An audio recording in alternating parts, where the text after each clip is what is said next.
soybeans has become a hot cake. Everyone wants to grow soybeans, and then it's worth it. But the question is, do you know how to grow soybeans? Today, I thought of taking you through on how you can grow soybeans and make money out of it. Hi, I'm your main man, the mad farmer from Chipangali district, deep down in the village of Western Province. Like I always, I'm not a professional man, but I'm somebody who has a passion. He's so passionate about farming. So whatever I share are things I've tried and then they've worked for me. So I said, if they've worked for me, why not share? Today's class is I'm going to take you through on how to grow soybeans. Okay, there are a few things you need to look at. The first thing you need to look at is the land preparations. How prepared are you with the land? And then you need to choose the right variety for your area. Not because here in Eastern Province I planted Kafiwe, and then you are somewhere in Northwestern Province, you also want to plant Kafiwe. It doesn't work like that. The third one will be how to inoculate your soybeans before planting. Because remember, you need to inoculate before you plant. And then we're also going to look at the planting after you inoculate. Then how do you plant? And then we'll also look at the spray program, the spraying. Some people would want to use herbicides. Some people would want to do foliar fertilizer. And then there are some times whereby you think, okay, let me just apply D instead of foliar fertilizer. And then there's also the signs which are going to tell you that your soybeans is now ready. So those are some of the things which we'll look at. We're also going to look at the harvesting.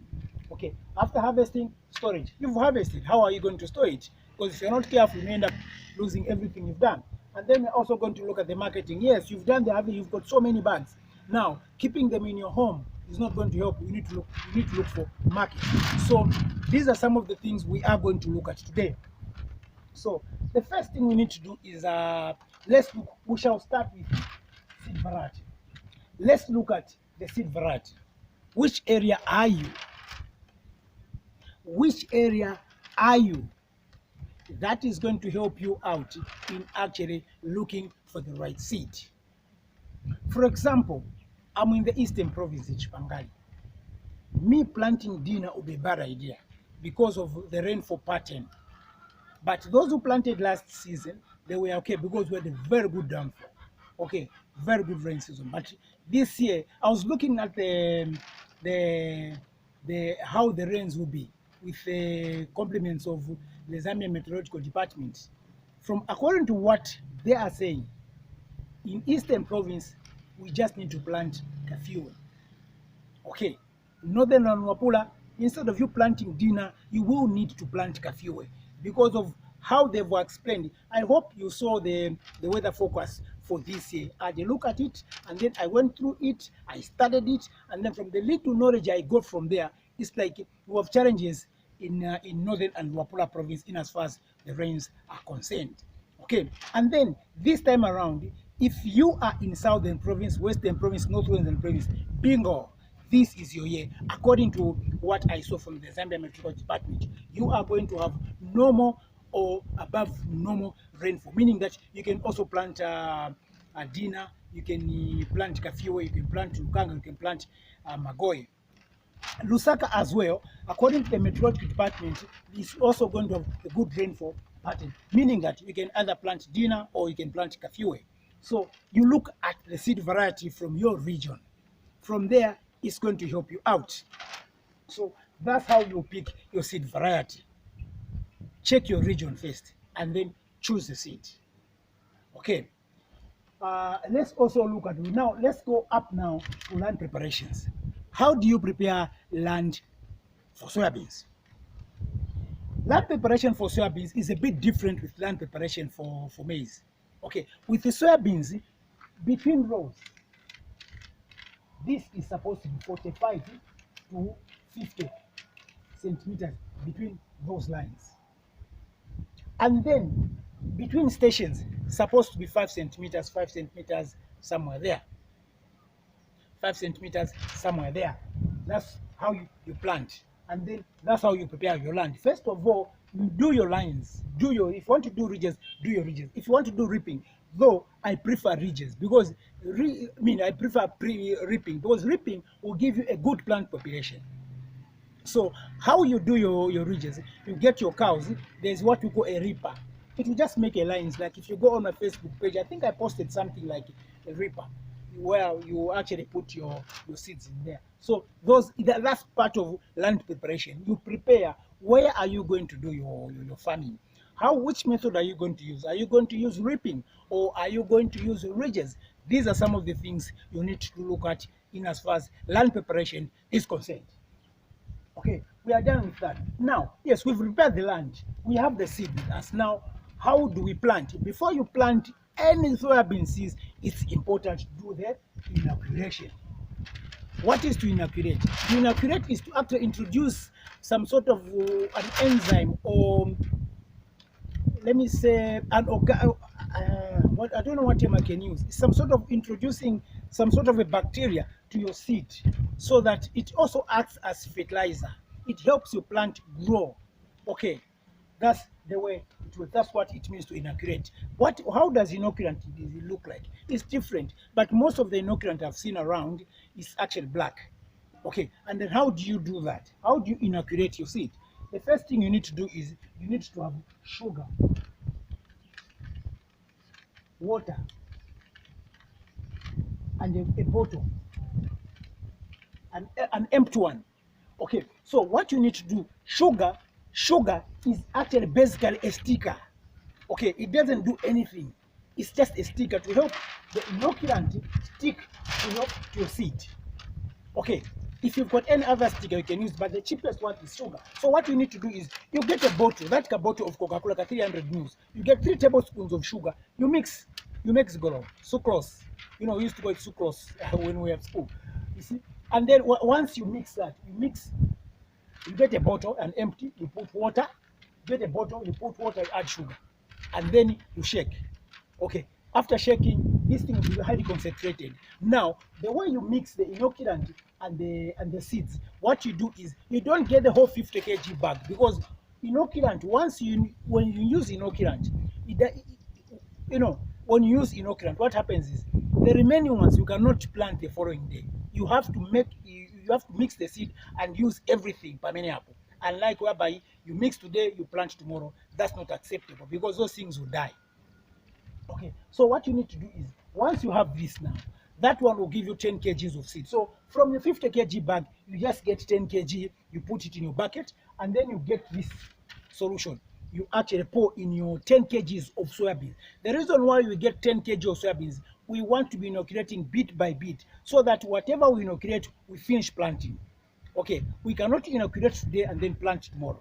That's not a good idea.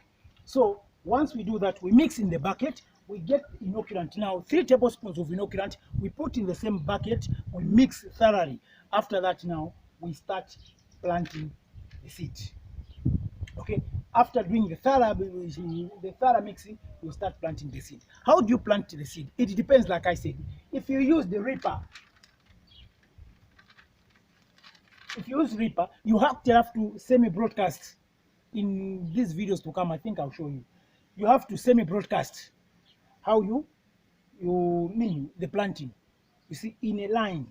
You see, the one advantage of using a reaper, it gives you a good plant population, unlike when you do in ridges, because in ridges you need to leave the 5 centimeters apart, 5 centimeters apart.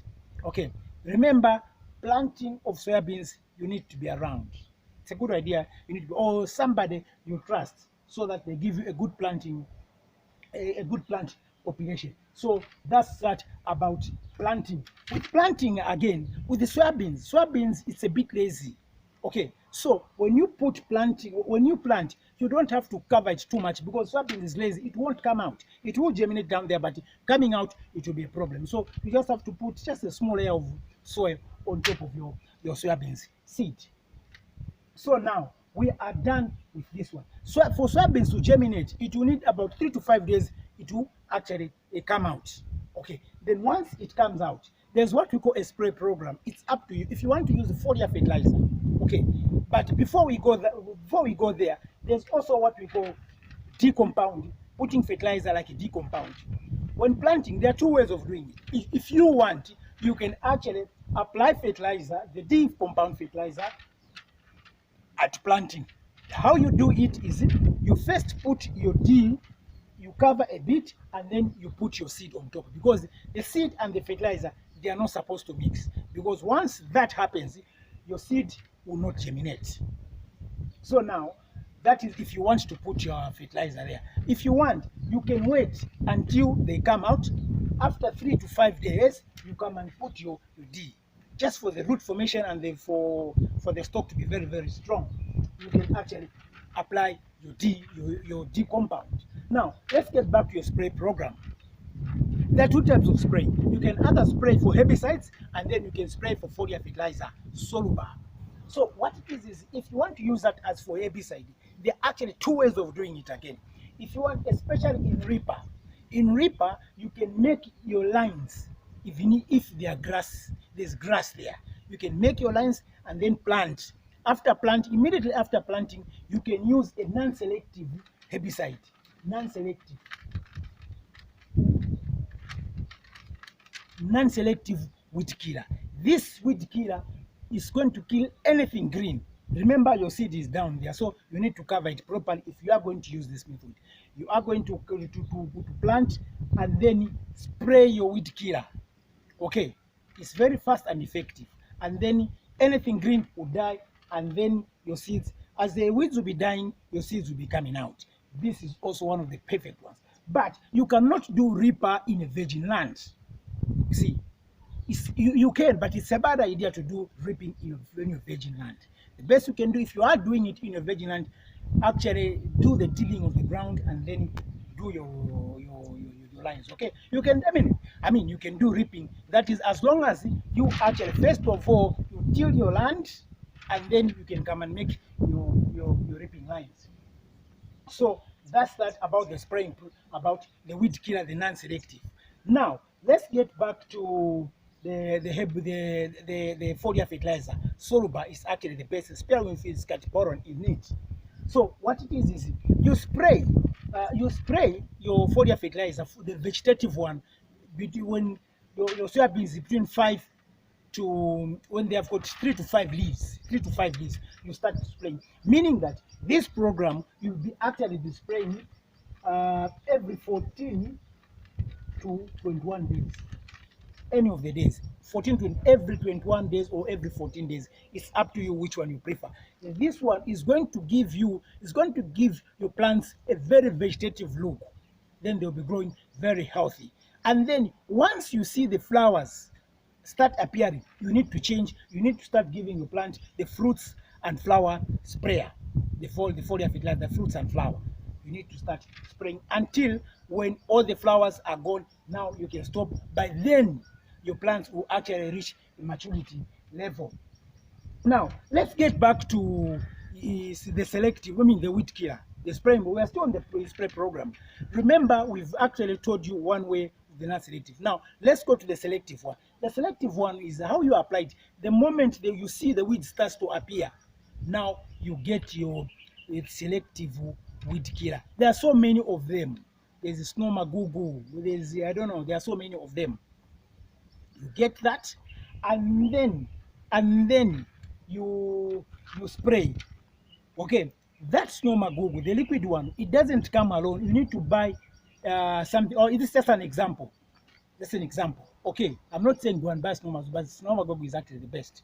You use Snomagugu, and then one goodness about Snomagugu is one bottle is going to cover a larger portion. Okay, of course, there's Snomagugu, there's Simba, you can name them. And then you need to buy a sachet. Okay, I've seen razor, something called razor, I've seen something called Soya. The reason to use that sachet is it's going to work on the broad leaves of the weeds. Okay, the Snomagugu is going to work on the grass. Okay, and then that sachet is going to work on the broad leaves, leaving out your soya. You spray that, and then that is going to die. Now we are done with the spray program. You can only spray once anyway. After that, they will close up. The weeds will not have chance to actually germinate again.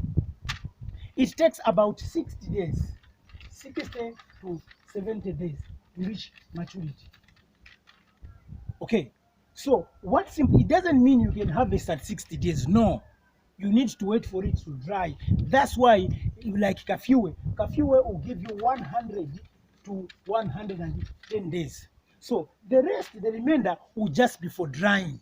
Okay, the first 2 weeks will be more like shading the leaves. It will start shading its leaves, and then it will start drying.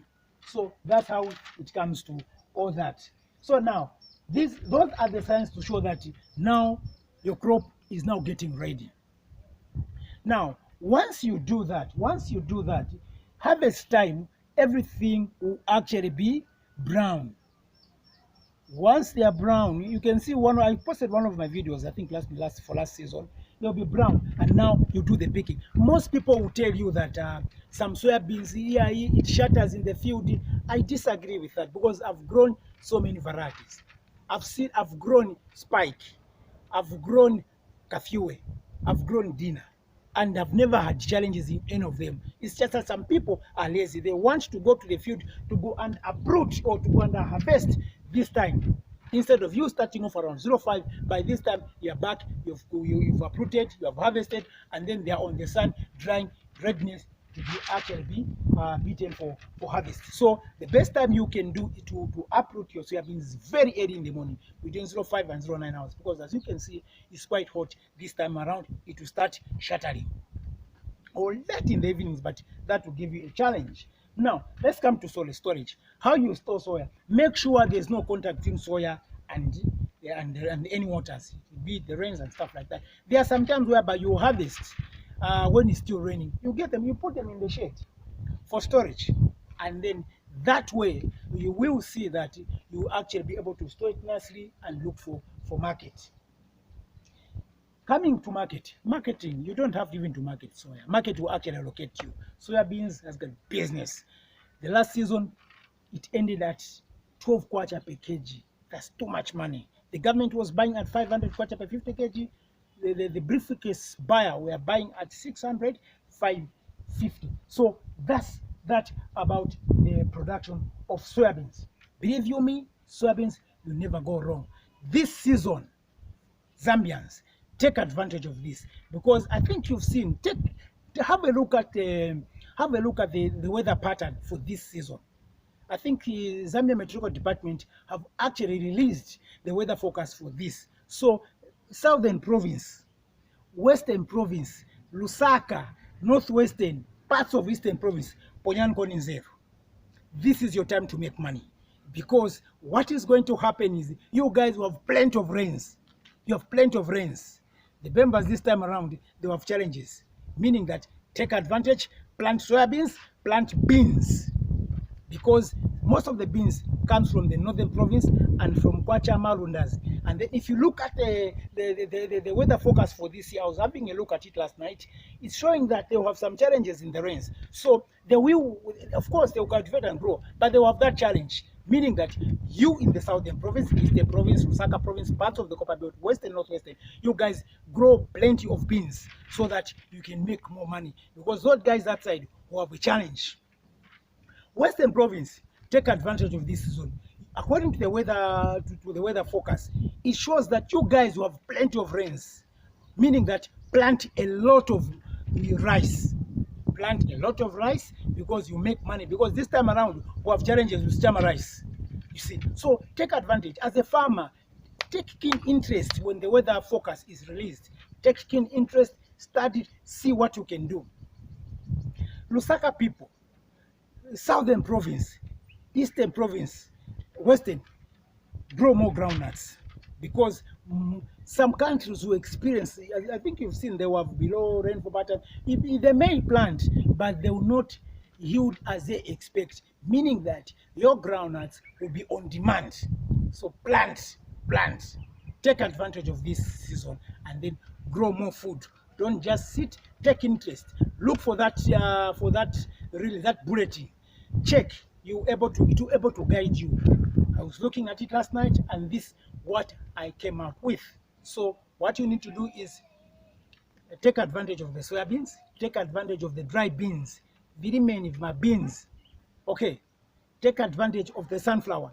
Most people complain about sunflower. Take advantage of it. You have a lot of rainfall. These areas I've mentioned, please take advantage. Thank you so much. Thank you so much. Please, I will urge you again, take advantage. I think you know that most people who are farmers, okay, are mostly people who love farming are people from Southern Province and people from Eastern Province. Okay, members mostly vakonda maningi munofesi java. So if you want to prove me wrong, okay, do a survey. Check my camp officers, my extension officers, those who work for the seed companies. Most of them are actually Tongas and Easterners. Why? It's because they are the people. Farming is actually genetically inborn. You see, so those are some of the things I want to share with you. Of course, if you've got any question, feel free to get in touch with me, the Mad Farmer. On Facebook page, the Mad Farmer Kapwata. On YouTube channel, Mad Farmer Kapwata. Please subscribe. Let's get chatting.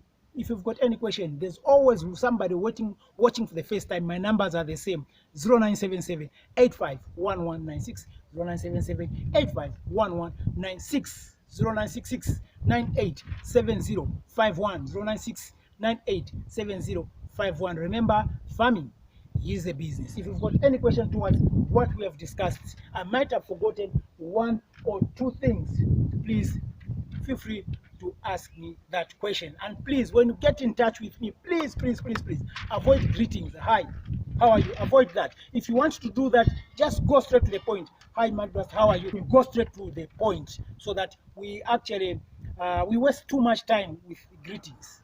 You see, because remember, I receive a lot of text messages. So the moment I see it's a greeting, I don't actually respond. I just check it and then forget about it. Because we end up greeting the old hi, how are you, how are you, just like that. We are farmers, and then farming is a business. Thank you so much. Bye-bye.